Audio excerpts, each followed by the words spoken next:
Asante kwa kuendelea kuitazama Sauti Yetu TV.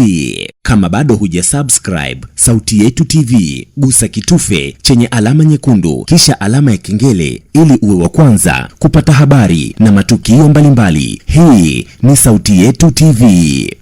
Jina langu ni Bona Masenge, kaimu mkurugenzi msaidizi sanaa za ufundi Baraza la Sanaa la Taifa. Tuko hapa Dodoma, timu kutoka Baraza la Sanaa la Taifa kwa lengo la kutoa mafunzo kwa maafisa utamaduni na maafisa ndani ya mkoa wa Dodoma. Hii ni hatua muhimu sana kwa Baraza la Sanaa la Taifa kwamba mifumo ndio itakayotusaidia kurahisisha kufanya kazi zetu. Hivyo basi, kwa maelekezo ya Mheshimiwa Rais wa Jamhuri ya Muungano wa Tanzania, Dr. Samia Suluhu Hassan, ambaye alielekeza kwamba mifumo yote iweze kusomana. Na sisi kama Baraza la Sanaa la Taifa chini ya uongozi wa Dr. Kedmon Mapana tumetekeleza hilo. Tayari mifumo ya BASATA imeshaungana na mfumo wa AMIS, na mfumo wa BASATA wa AMIS ushaungana na mfumo wa TAUSI, mifumo ya TRA, NIDA na mifumo mingine yote. Kwa hiyo kwa swala la mfumo wa AMIS ambao ni mfumo wa usajili wa wadau wa sanaa, wasanii na wadau wa shughuli za sanaa, na TAUSI, tumekuja sasa hapa kujenga uwezo kwa maafisa wetu wa utamaduni pamoja na maafisa biashara kwa ajili sasa ya kuweza kufanya kazi vizuri kupitia mfumo. Na labda kabla sijasema mingi zaidi, kwanza kabisa unarahisisha utoaji wa huduma kwa wadau wetu. Kuna wasanii binafsi, kuna wasanii kutoka kwenye vikundi vya sanaa, kuna kampuni, kuna taasisi. Namna ya mfumo ambao uko sasa unarahisisha katika kupata huduma. Kwanza kujisajili, kuweka taarifa zako kwenye mfumo, ambapo shughuli hii anaweza kufanya msanii mwenyewe. Lakini yuko afisa utamaduni msaidizi ambaye wako katika halmashauri zote nchi nzima. Wao ni wasaidizi wa upande wa BASATA. Kwa hiyo wasanii pia wanapita katika ofisi hizi kwa ajili ya kupata hizi huduma. Lakini pia kuna afisa biashara, kwamba BASATA inafanya kazi na wadau. Sasa kuna wadau ambao wanafanya kazi zile ambazo ni biashara ndogo ndogo za sanaa. Kwa hiyo kuna mahali sasa hii mifumo inasomana.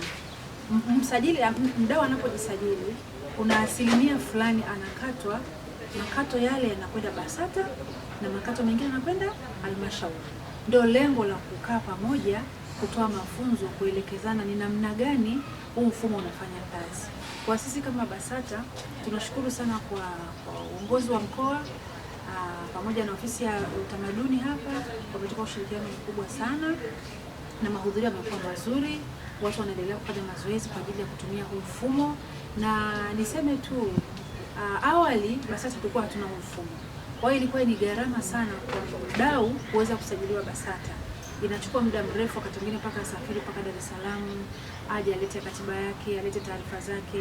Lakini sasa hivi kwa sababu ya hii mfumo, pale pale alipo anaweza kufanya nini? Kujisajili. Lakini faida nyingine ya hii mifumo ambayo imeungana na imesomana sasa hivi ni kukusanya mapato ya serikali. Kuweza kukusanya mapato ya serikali bila shida. Kwa hiyo kwa sababu mfumo huu ni rafiki, kila mtu yuko huru kulipa kodi, kuchangia katika maendeleo ya nchi. Kwa hiyo na kiasi kile ambacho kinapatikana baada ya mtu kujisajili, baba asilimia 25 inabaki katika halmashauri au manispaa au majiji. Ile fedha inayobakia sasa katika maeneo haya inasaidia kwa ajili ya kuendeleza shughuli za sanaa, shughuli za maendeleo ya sanaa katika eneo husika. Na ile 75 inarudi kwa Baraza la Sanaa la Taifa. Hivyo ni waombe wadau wote na wasanii wote wa mkoa wa Dodoma waweze kutumia huu mfumo. Ni mfumo rafiki kabisa, unaingia mwenyewe kwenye kupitia simu yako ya kiganjani au kupitia kompyuta.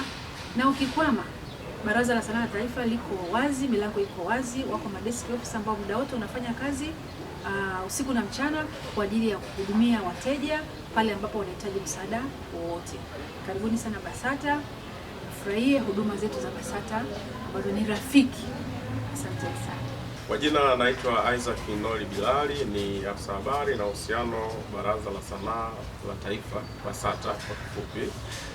Leo hii tuko katika mkoa wa Dodoma, especially hapa Majiji kwenye ukumbi wa afya tumeweza kukutana na maafisa biashara na maafisa utamaduni wa halmashauri na manispaa za mkoa wa Dodoma. Lengo ambalo limetukutanisha hapa ni kwa ajili ya kupeana elimu na mafunzo kuhusiana na maunganisho kati ya mfumo wa AMIS na Tausi, ambao mfumo wa AMIS ni mfumo ambao unashughulikia au unasimamia taarifa za wasanii wa Tanzania bara, lakini mfumo wa Tausi ni mfumo wa ukusanyaji wa mapato ambao unatumika na mamlaka za serikali za mitaa. Sasa mifumo hii miwili imeunganishwa kwa lengo moja kuu. Lengo moja kuu ni kuhakikisha hizi taarifa zinafosomana kati ya BASATA na huko halmashauri na majiji. Lakini vile vile huu mfumo ulivyounganishwa itarahisisha zaidi kuwafikia wadau wetu na kuweza kuwapatia huduma mbalimbali, lakini vile vile sekta ya sanaa itaweza kusonga mbele. Kwa hiyo kupitia mafunzo haya ambayo yamefanyika kuanzia jana na leo tunaenda kumaliza, tunahakikisha kabisa maafisa utamaduni, maafisa biashara wanakuwa na uelewa wa pamoja kuhusiana na matumizi ya mfumo huu wa AMIS ambao umeunganishwa na Tausi. Nyinyi kama BASATA, kitu gani ambacho mmekibaini mpaka mkaja na mfumo huu? Kitu kikubwa kwamba BASATA tunajua kabisa inashughulikia sekta ya sanaa ambayo ipo Tanzania bara yote. Na ukiangalia makao makuu ya BASATA ipo Dar es Salaam. Na Dar es Salaam uweze kusema ndo Tanzania mzima. Tuna mikoa mingine zaidi ya hiyo. Sasa ili tuweze kuwafikia wale watu ambao wapo katika mikoa mingine, sehemu zingine za serikali za mitaa, ndio tuliona kuna umuhimu mkubwa wa kuunganisha hii mifumo. Lakini vile vile serikali yetu kupitia Rais wetu mpendwa Dr. Samia Suluhu Hassan alitoa maagizo, ilikuwa ni Aprili 2024 kwamba mifumo yote ya serikali ya taasisi za serikali iweze kusomana ifikapo Disemba. Kwa hiyo agizo lile nalo tumeweza kulitekeleza kuhakikisha kwamba hii mifumo inaposomana tunaweza kutoa taarifa, tunaweza kutoa huduma kwa wadau wetu kwa njia rahisi zaidi. Mmefanya semina hii kwa maafisa utamaduni na maafisa biashara. Je, wadau wenu muhimu ambao ni vikundi vya sanaa, elimu hii wanayo?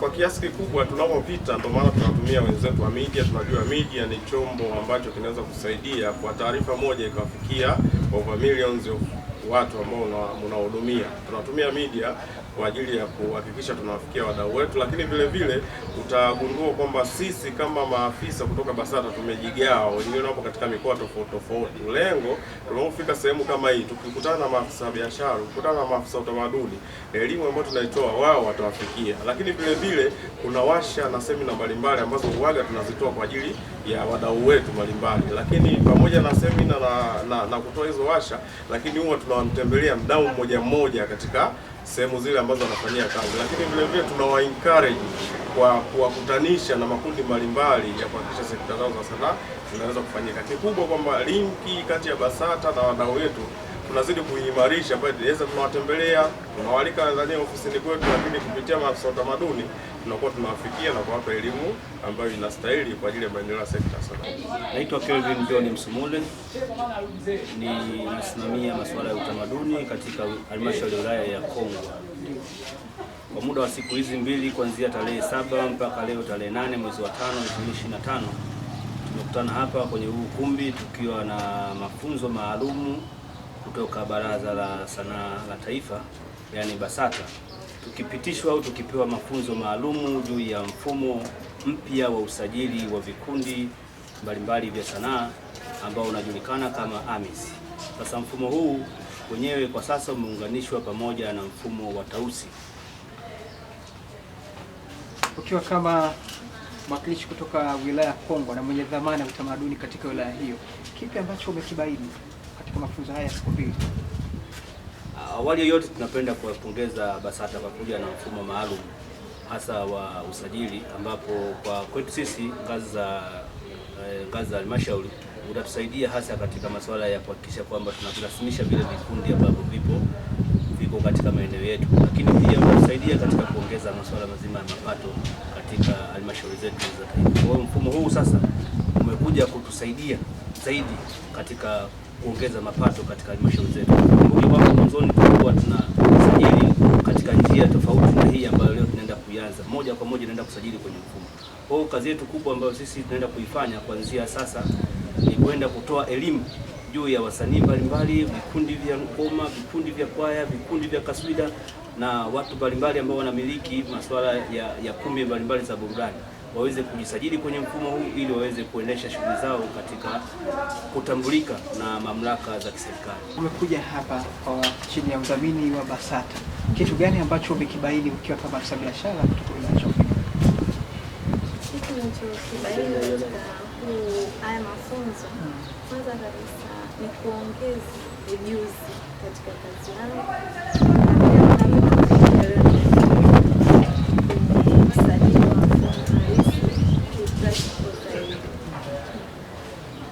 Unatuambia nini sasa unapotoka hapa na kwenda halmashauri ya Chamwino? Kwanza kabisa kuwapa elimu wafanyabiashara wangu kwa ajili ya kuweza kujisajili biashara zao. Pili, kuwapa mwamko kwa sababu sasa hivi tuna mambo ya mtandao na yeye mwenyewe binafsi pia mteja anaweza akapata elimu juu ya aina ya biashara. Kuna neno la mwisho kwa BASATA? Neno la mwisho, kwanza nawapa hongera sana kwa sababu hivi leo tumepata ujuzi mpya katika hii dunia ya leo kama kijiji. Kwa hiyo sasa hivi najifeel comfortable kwenye mambo ya ufundi. Naitwa Ali Shabani Ali, ni afisa biashara natoka halmashauri ya wilaya ya Mbali. Niko hapa kwa ajili ya mafunzo. Mafunzo haya yanatolewa na Baraza la Sanaa la Taifa BASATA, na wanatoa utangulizi wa mfumo wa AMIS, mfumo ambao unakwenda kushirikiana na mfumo wa Tausi katika kufanya usajili na uombaji wa vibali ambavyo vitakuwa ni viambata msingi watakapokuwa wanataka leseni kwa ajili ya shughuli zao. Kwanza kuielewa BASATA na shughuli wanazozifanya. BASATA kama BASATA wana chombo kinachodhibiti shughuli zote zinazohusiana na sanaa na taasisi zake kwa ujumla. Lakini pia ni wanatoa huduma wezeshi, na moja ya hizi huduma wezeshi ni kwenda kuisaidia jamii kwanza kujitambua kwa maana ya kazi zao kuwa rasmi, lakini kufuata zile taratibu kwa maana ya kujisajili na kuomba vibali ili waweze kutambulika na waweze kuuza kazi zao, yani upatikanaji wa masoko ya bidhaa zao unakuwa wa uhakika na wa kisasa. Mkakati wangu wa kwanza ni kuichukua elimu hii na kwenda kuitumia kwa kwanza katika tunasema CMT, si ndio? Lakini pili kwa waheshimiwa madiwani kwenda kuwapa hii elimu, lakini tatu tutakwenda kuishusha kwa jamii husika, kwa sababu sisi kama kitengo kinachoshughulika na urasimishaji wa biashara tumegundua ndani yetu tunasimamia biashara zaidi ya 1300 na kitu, lakini kati ya hizo ziko biashara ambazo zinahusisha moja kwa moja na kazi za sanaa. Ukiangalia pale kwenye BASATA wao wanasema wana makundi manne, wana kundi la sanaa za maonyesho, sanaa za ufundi, sanaa za muziki. Sasa pale kwenye ufundi unaenda kukutana na kazi ambazo zinakuja moja kwa moja upande wetu kwa maana ya kuwapa leseni, labda watu wa ususi, saluni, watu wa workshops, watu wa furniture, wale wote wajitambue, sio tu kwamba wanafanya ile, lakini wako chini ya Baraza la Sanaa la Taifa.